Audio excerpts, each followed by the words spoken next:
नमस्कार दोस्तों, राधे राधे, जय श्री कृष्णा। हर हर महादेव। तो आइए श्रवण करते हैं श्रावण मास महात्म्य, पहला अध्याय। श्रावण का संपूर्ण मास मनुष्यों में ही नहीं अपितु पशु पक्षियों में भी एक नव चेतना का संचार करता है। जब प्रकृति अपने पूरे यौवन पर होती है और रिमझिम फुहारे साधारण व्यक्ति को भी कवि हृदय बना देती है। सावन में मौसम का परिवर्तन होने लगता है। प्रकृति हरियाली और फूलों से धरती का श्रृंगार देती है, परंतु धार्मिक परिदृश्य से सावन मास भगवान शिव को ही समर्पित रहता है। मान्यता है कि शिव आराधना से इस मास में विशेष फल प्राप्त होता है। इस महीने में हमारे सभी ज्योतिर्लिंगों की विशेष पूजा होती है, अर्चना होती है, अनुष्ठान की बड़ी प्राचीन एवं पौराणिक परंपरा भी होती है। रुद्राभिषेक के साथ साथ महामृत्युंजय का पाठ तथा काल सर्प दोष निवारण की विशेष पूजा का महत्वपूर्ण समय रहता है। यह वह मास है जब कहा जाता है, जो मांगोगे वही मिलेगा। भोलेनाथ सबका भला करते हैं। धर्म प्रेमी सज्जनों एवं साधक गण के लिए आज से श्रावण माह के कथा अध्याय लेकर प्रस्तुत करेंगे। सौनक बोले, हे सूत, हे सूत, हे महाभाग, हे व्यास शिष्य, हे अकलमष, आपके मुख कमल से अनेक आख्यानों को सुनते हुए हम लोगों की तृप्ति नहीं होती है, अपितु बार बार सुनने की इच्छा बढ़ती जा रही है।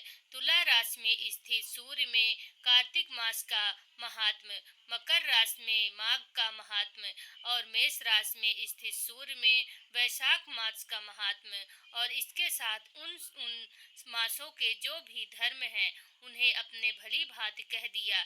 यदि आपके मत में इनसे भी अधिक महिमामय कोई मास हो तथा भगवत प्रिय कोई धर्म हो तो आप उसे अवश्य कहिए, जिसे सुनकर कुछ अन्य सुनने की हमारी इच्छा ना हो। वक्ता को श्रद्धालु श्रोता के समक्ष कुछ भी छिपाना नहीं चाहिए। सूत जी बोले, हे मुनियों, आप सभी लोग सुने। मैं आप लोगों के वाक्य गौरव से अत्यंत संतुष्ट हूँ। आप लोगों के समक्ष मेरे लिए कुछ भी गोपनीय नहीं है। दंभ रहित होना, आस्तिकता, शठता का परित्याग, उत्तम भक्ति सुनने की इच्छा, विनम्रता, ब्राह्मणों के प्रति भक्ति परायणता, सुशीलता, मन की स्थिरता, पवित्रता, तपस्विता और अनसूया, ये श्रोता के 12 गुण बताए गए हैं। ये सभी आप लोगों में विद्वान हैं, अतः मैं आप लोगों पर प्रसन्न होकर उस तत्व का वर्णन करता हूँ।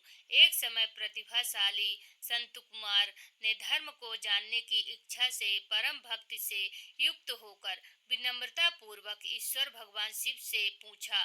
संत कुमार बोले, योगियों के द्वारा आराधनीय चरण कमल वाले हे देव, हे महाभाग, हमने आपसे अनेक व्रतों तथा बहुत प्रकार के धर्मों का श्रवण किया, फिर भी हम लोगों के मन में सुनने की अभिलाषा है।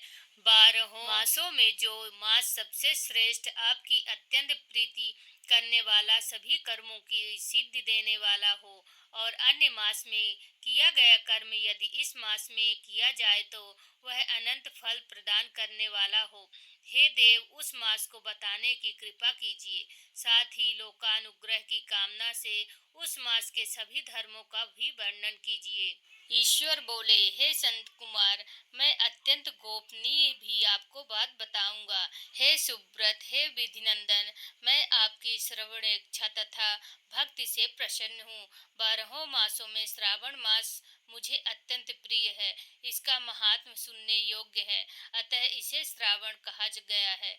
इस मास में श्रावण नक्षत्र युक्त पूर्णिमा होती है, इस कारण से भी इसे श्रावण कहा गया है। इसके महात्म के श्रवण मात्र से यह सिद्धि प्रदान करने वाला है, इसलिए भी यह श्रवण संज्ञा वाला है। निर्मलता गुण के कारण यह आकाश के सदृश है, इसलिए नभा कहा गया है। इस श्रावण मास के धर्मों की गणना करने में इस पृथ्वी लोक में कौन समर्थ हो सकता है। इसके फल का संपूर्ण रूप से वर्णन करने के लिए ब्रह्मा जी 4 मुख वाले हुए। इसके फल की महिमा को देखने के लिए इंद्र 1000 नेत्रों से युक्त हुए, और इसके फल को कहने के लिए शेषनाग 2000 जिह्वाओं से संपन्न हुए। अधिक कहने से क्या प्रयोजन। इसके महात्म को देखने और कहने में कोई भी समर्थ नहीं है। हे मुनि, अन्य मास इसकी एक कला को भी नहीं प्राप्त होते हैं। यह सभी व्रतों तथा धर्मों से युक्त है। इस महीने में एक भी दिन ऐसा नहीं है जो व्रत से रहित दिखाई देता हो। इस माह में प्रायः सभी तिथियां व्रत युक्त हैं। इनके महात्म के संदर्भ में मैंने जो कहा है वह केवल प्रशंसा मात्र नहीं है। आर्तों, जिज्ञासुओं, भक्तों, अर्थ की कामना करने वाले, मोक्ष की अभिलाषा करने वाले और अपने अपने अभीष्ट की आकांक्षा रखने वाले चारों प्रकार के लोगों, ब्रह्मचर्य, गृहस्थ, वानप्रस्थ, संन्यास आश्रम वाले को इस श्रावण मास में व्रतानुष्ठान करना चाहिए। सनत कुमार बोले, हे भगवान, हे सत्तम, आपने जो कहा कि इस मास में सभी दिन एवं तिथियां व्रत रहित नहीं हैं, तो आप उन्हें मुझे बताएं। किस तिथि में और किस दिन में कौन सा व्रत होता है? उस व्रत का अधिकारी कौन है? उस व्रत का फल क्या है? किस किस ने उस व्रत को किया? इसके उद्यापन की विधि क्या है? प्रधान पूजन कहाँ हो और जागरण करने की क्या विधि है? उसका देवता कौन है? उस देवता की पूजा कहाँ होनी चाहिए? पूजन सामग्री में क्या क्या होनी चाहिए और किस व्रत का कौन सा समय होना चाहिए? हे प्रभु, यह सब बताएं। यह मास आपको प्रिय क्यों है?